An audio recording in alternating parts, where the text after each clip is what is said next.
अभी मैंने अपनी मोटर बाइक उठाई है। इस रोड से ना आया है एक खोता, जिसके ऊपर उसने ना कमांद लादा हुआ था, जिसका पांदम बोलते वो लादा हुआ था। वो ऊपर आया है उस रोड के सेंटर में, लेकिन वो इतना बिखरा हुआ था ना कि वो पूरे रोड को उसने कवर कर लिया।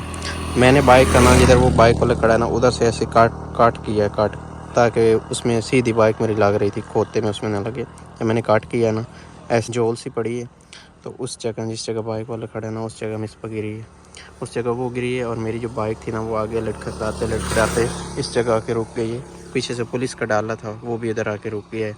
मैं फिर वापस गया, मिसबा इधर थी, कच्चे पे आ गई थी। लेकिन जो ये वाली कोना है ना, ये वाला इसके माथे में लगा था, जिससे सर फटा है। अभी बाइक उठा के वापस जा रहे हैं। सुबह तकरीबन 11 बजे का टाइम है। बस ये बात थी। अस्सलाम वालेकुम, उम्मीद है आप सब लोग खैरियत से होंगे। अल्लाह ताला आप सबको अपने हिफ्ज़ अमान में रखे। अगर आपने अभी तक हमारे चैनल को सब्सक्राइब नहीं किया तो ज़रूर से कर लें। आज क्या दिन है? आज एतवार का दिन है, और हमारा मिसबा का एक्सीडेंट हुआ था। किस दिन हुआ था भला? जुम्मा का दिन था। जुम्मा मतलब परसों हुआ था। तो अभी जो है ना, उसकी कंडीशन इस तरह से है कि सोजिश है इधर मुंह पे। हमें नहीं पता था कि मुंह पे और भी चोटें हैं। चोटें इस तरह की थी कि अंदर थी, तो मतलब अभी सोजिश हुई है। क्या हाल है अभी? वैसे ठीक हूँ। अस्सलाम वालेकुम माय यूट्यूब फैमिली। बस सर को जो है ना, ऐसे लगता है जैसे चूर हो गया हुआ है, और ये सोजिश हो गई है। ये वाली जो है, तो घुटने में दर्द होती है। घुटने पे तो है चोट, उधर है ना। लेकिन जो ये वाली सोजिश है ना, ये आज सुबह से होना शुरू हुई है। पता नहीं है कि ये ना नाक वाली, ये नाक जो है ना, ये साइड इधर से भी दर्द होता है, इधर से भी। ये नाक की जो असल में जब ये गिरी है ना मिसबा, तो ये जो इसकी साइड थी ना, ये वाली साइड, नाक से इस तरफ की साइड, ये सीधी रोड पे लगी है। और ये जो इधर से इसको जख्म हुआ है। बाकी ये पूरा हिस्सा, इसमें आहिस्ता आहिस्ता दर्द निकलना है। ये इधर भी लगी है, ये इधर भी लगी है ना, हाँ, इधर भी लगी हाथ पे भी है, घुटने पे भी है, पाँव पे है। पाँव पे भी है, आज सुबह आप बता रही थी। पाँव पे ना सोजिश है, तो ना उससे चला नहीं जाता। ठीक ऐसे हो लगता है जाएगा। जैसे कुछ चुभता है।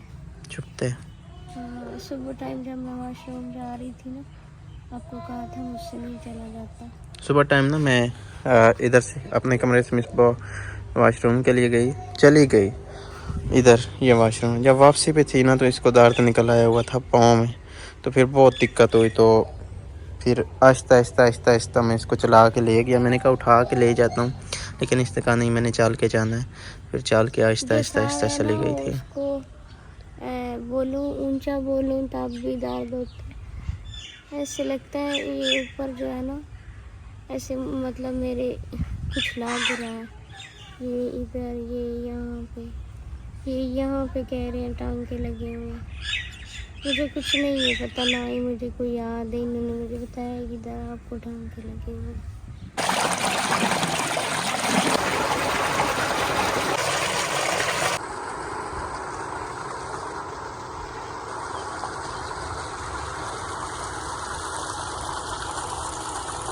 अब मिसबा बीमार है, तो आज हमारे कपड़े धोए थे अम्मी ने। जितने भी मेरे कपड़े भी ख़राब हो गए थे, मेरी जैकेट भी ख़राब हो गई थी, मिसबा की चादर ख़राब हो गई थी, मिसबा के कपड़े ख़राब हुए थे। इवन के जो मिसबा का शूज़ है, ये भी फट गया हुआ है। मैं आपको दिखाता हूँ, ये देखें। लेकिन आज भी इसने यही फटा हुआ शूज़ पहना हुआ है। तो कपड़े धोए थे, तो मशीन बाइट थी। मैं अभी मशीन अंदर रखूँगा, और फिर जो है ना, आपको कुछ और बातें करनी है, वो करेंगे इंशाल्लाह।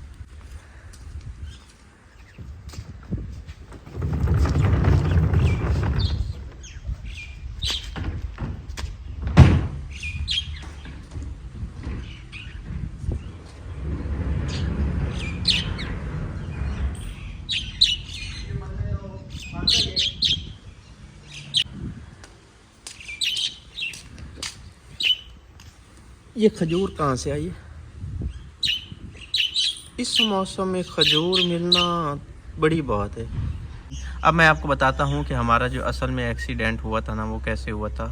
तो आपको मैं तो कई बार बता चुका हूँ कि हम लोग बाइक पे थे, बात क्लियर। हमारे पीछे ना एक पुलिस की वैन थी। जब हम लोग ने उस पुलिस की वैन को ना क्रॉस किया है कोई 3 मिनट पहले, लेकिन उसकी भी स्पीड ठीक थी, मेरी भी स्पीड ठीक थी। तो 3 मिनट पहले मैंने उसको क्रॉस किया है। मुझे था कि वो काफ़ी पीछे रह गई होगी, बट वो भी हमारे बिल्कुल साथ साथ थी।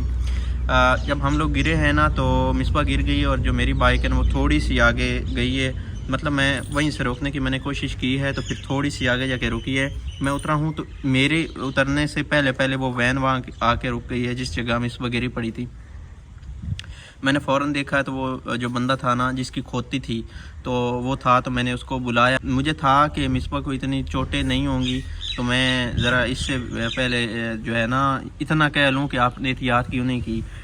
या कुछ नहीं है, ज़िंदगी मौत रब के हाथ में है। लेकिन जब कोई ऐसा वाक़या जब भी हो, जिस बंदे की गलती हो, उसको इतना ज़रूर करें कि हमारे साथ जो हो गया हमें कबूल है, रब की तरफ से हुआ। लेकिन नेक्स्ट ख्याल रखना, ये ना हो कि वो बंदा इतना गफलत में हो कि फिर किसी की ज़िंदगी बर्बाद कर दे। इस चीज़ का आपने भी ध्यान रखना है। हादसा हो जाता है, कोई बड़ी बात नहीं है, लेकिन ये है कि अगले बंदे को इतना हमारा कहना हक है कि हमारे साथ हुआ, हम आपको कुछ नहीं कहते, हमें कबूल है, हमने आपको माफ़ किया, बट नेक्स्ट ख्याल रखना, ये आपका हक है, उसको कहना चाहिए आपको।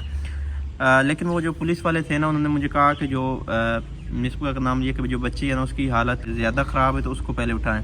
मैं फिर फ़ौरन, मतलब इस बात पे हमारे कोई 3-4 सेकंड टोटल लगे होंगे। मैं फ़ौरन इसकी तरफ आया हूँ, मैंने इसको उठाया तो इसका ये सारा जो सारा है ना, इसका मांस उतर के तो नीचे लटका हुआ था माथे पे। तो मैंने जो है ना इसने भी थोड़ी बहुत हेल्प की उठने में। तो मुझे था कि अब मैं अकेला बंदा हूँ, साथ में कोई फ़ीमेल नहीं है। तो एक बाइक आई है, वो रुकी, तो उसके ऊपर 2 फीमेल थी, वो उतरी हैं। तो मैंने उनको कहा है कि जल्दी से मेरे साथ हेल्प करवाएं। पुलिस में सिर्फ 2 थे, एक ड्राइवर था और एक उनका हेड कांस्टेबल था। वो फ्रंट पे ही बैठे थे, पीछे बिल्कुल उनकी गाड़ी खाली थी, उधर कोई नहीं थी, ना 11-22 की सर्विस थी, ना कोई लोकल कार थी, कुछ भी नहीं था। बहुत आउटसाइड एरिया था, इतना आउटसाइड एरिया था कि आप समझ लें कि उधर अपनी मदद जो भी करना था वही होना था। तो फिर उन्होंने मुझे कहा कि आप हमारी गाड़ी में बैठ जाएं तो हम आपको डॉक्टर के पास ले जाते हैं। फ़ौरन से मैंने मिसबा को उठाया और फिर उन 2 जो औरतें थी उन्होंने मदद की, जो बाइक से उतरी थी, जिनको मैंने बोला था कि आप हमारी मदद करें। तो वो फिर गाड़ी में मिसबा को बैठा दिया। आगे कोई तकरीबन 3-4 मिनट की मुसाफत पे डॉक्टर था, जैसे गाँव में छोटे मोटे होते हैं, उधर हम लोग गए हैं। तो गाड़ी के अंदर ही पीछे एक आदमी ना, जहाँ हम गिरे हैं ना, तो वहाँ रश लग गया था। तो उधर ही एक आदमी, को मकामी आदमी था, वो उस वैन के पीछे लटक गया था। उसने कहा मुझे पता है डॉक्टर जहाँ बैठा है तो मैं आपको वहाँ लेके जाता हूँ। पुलिस वाले ने कहा चलो ठीक है, आप हमारे साथ आ जाए। वो पीछे लटक गया था। मैंने उसको कहा इधर से कार मिल जाएगी? उसने कहा हाँ मिल जाएगी। मैंने कहा किसकी कार है और कितना दूर है इधर से? उसने कहा कि मैं बुला लेता हूँ अभी। फिर मेरे पास था एक हमारे मकामी हैं कार वाले, उनका नंबर मैंने उनको कॉल की। मैंने कहा इस जगह आप जल्दी से आए। उन्होंने कहा ठीक है मैं अभी आया। उधर फिर गए हैं, डॉक्टर ने बोला मेरे पास का काम नहीं है। उसने सिर्फ मिसबा को एक इंजेक्शन लगाया, पेन किलर। तो इतने में ना फिर मैंने उनको बोला कि मेरी बाइक, पुलिस वालों ने कहा हम अपनी हिफाजत में आपका सामान, आपकी बाइक इधर रखवाते हैं। मैंने कहा चलो ठीक है। बाइक उन्होंने रख ली, लेकिन जो पीछे से मेरी कार गई थी उन्होंने कहा चलो ठीक है अब आपकी गाड़ी आ गई तो सामान इसमें रख दिया। तो उन्होंने फिर सामान उसकी डिग्गी में रख दिया और मिसबा और मैं उसमें बीच में बैठ के, तो बस इतना काम था। फिर हम हॉस्पिटल गए। आगे आपको पता ही है क्या हुआ क्या ना हुआ। इस वक्त कंडीशन ये है कि मिसबा को ना ये जो आँख है ना इससे पानी सा आ रहा है। और एक मसला उधर मुझे और बड़ा फेस करना पड़ा था, वो मैं आपको अभी बताता हूँ। कि ये जब मैं कार में बैठा था ना, तो इसका सार मेरी गोद में था। तो मिसबा की जो ये आँख थी ना, जिससे अभी पानी आ रहा है ना, इससे खून सा निकल रहा था इधर से। मुझे उस बात ने अच्छा परेशान किया था। हादसा हो जाता है, बड़ी बात नहीं है, हिम्मत करनी चाहिए आपको। मुसीबत आती है तो ठीक है, हो गई आ गई, लेकिन हिम्मत नहीं हारनी चाहिए उसमें। फिर हिम्मत ये करनी चाहिए तो इससे कैसे निकलना है। मुझे परेशान किया था, इसकी आंख से खून आया था उसने। मैंने कहा कहीं ऐसा ना हो कि आंख से अगर खून आया है तो मामला बढ़ ना जाए, मसला आंख है। मुझे ये तो था कि ठीक है स्टिच लग जाएंगे, ये ठीक हो जाएगी, हफ्ते 10 दिन में हो जाएगी। लेकिन आंख वाला मुझे अच्छा खासा उस बात ने बहुत निडाल कर दिया था। लेकिन जब हॉस्पिटल में गए, मैंने उनको कहा कि इस तरह से मामला है, तो उन्होंने कहा कि ऊपर से ब्लड आया होगा, आँख में गया होगा और आँख से निकला होगा ना, फिर आपको वो फील होगा। आँख में से ब्लड नहीं आया, ऊपर से आया है, आँख में जो है अंदर गया है ऊपर का ब्लड और फिर बाहर निकला है, तो वो ब्लड हो सकता है। बाकी अभी भी इसमें से ना से थोड़ा बहुत पानी निकल रहा है, क्योंकि इस साइड पे गिरी है ना तो सारा मुंह रोड पे लगा है, तो इसलिए पानी निकल रहा है। तो बस ये थी हमारी स्टोरी जो आपसे शेयर की है। तो दुआ कीजिएगा कि अल्लाह ताला सबको अपने हिफ्ज़-ओ-मान में रखे और अल्लाह ताला सब पे अपना करम फरमाए। ये मामलात जो होते हैं ना, ये हादसे जो होते हैं ना, इंसान को निडाल कर देते हैं। आप यकीन मानें कि मैंने महसूस किया है कि मेरी ज़िंदगी का ये सबसे बड़ा हादसा है। लेकिन अगर आपके साथ भी कुछ ऐसा होता है तो सिवाय कि आप परेशान हो जाए, हिम्मत करनी चाहिए, उसमें घबराना नहीं चाहिए। खैर, अपना बहुत सारा ख्याल रखना और हमें दुआओं में ऐसे याद रखना है जैसे आप लोग पहले रखते हैं। हमारे साथ इतनी ज़्यादा दुआएं हैं कि यकीन माने अब जो है ना, हमें एक फ़ख्र होता है कि कुछ नहीं होता, अल्लाह खैर करेगा। इतनी दुआएं, अपना बहुत सारा ख्याल रखना और हमें दुआओं में याद रखना है। अल्लाह हाफिज़। अल्लाह हाफिज़।